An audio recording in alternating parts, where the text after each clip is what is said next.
My name is Lizzie, and today on Quick Tips for Student Organizations, I'll tell you what you need to know about the day-to-day management of your student organization's money.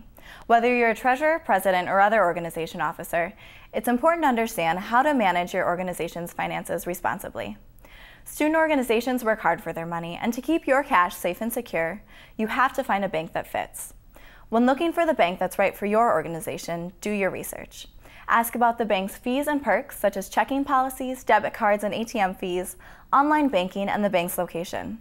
If your organization already has an account somewhere, make sure the contact information is up to date. A bank or credit union needs an employer identification number to open an account. Some organizations use a member's social security number for the account, but this is not the best policy. If the social security number on the account isn't updated after that student leaves Northern, legally the student owns the money in that account, which can be bad for them and the student organization. For this reason, we recommend applying for an EIN, or an employer identification number. You can apply for an employer identification number through the IRS using Form SS-4. A link to this form is below the webinar. Your EIN will be specific to your organization and will remain on the account even when contacts change. To fill out the form, follow the Open a Bank Account directions. Filling out the form is really simple and it's free to apply. If your organization's annual activity or anticipated balance is $500 or less, a checking account may be all that you need. As you open or update your bank account information, consider designating two different members, such as the treasurer and president, who can access the account in case of emergencies. Many organizations ask about becoming nonprofit and obtaining tax-exempt status, which you need to do in order to obtain an interest-bearing account like a savings account. But filing for tax-exempt status is unnecessary for most student organizations.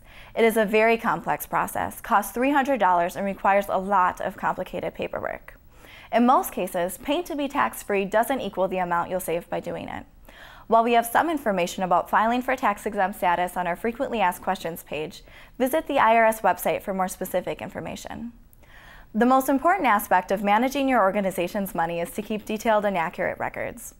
My recommendation is to keep a binder dedicated to your organization's receipts, transactions, and bank information. This will help you stay organized and can also be passed down to the next student taking care of your organization's finances.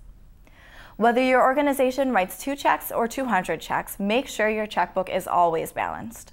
Record the date, the amount, and who it was written to. It's also helpful to keep a brief description of why the check was written. Make sure to keep receipts for every transaction, even for small purchases like markers or folders, and keep them with some kind of record. Think about using a receipt book to keep track of member fees and dues. This way, you will have a carbon copy of your transaction and your members will have a record to show that their dues were paid. This is especially helpful if you handle a lot of cash transactions. While you might have everything organized, it's also important that the rest of your organization knows what's happening financially. Make it routine to have a treasurer's report at each meeting. Report all your purchases and money in and out of your bank account.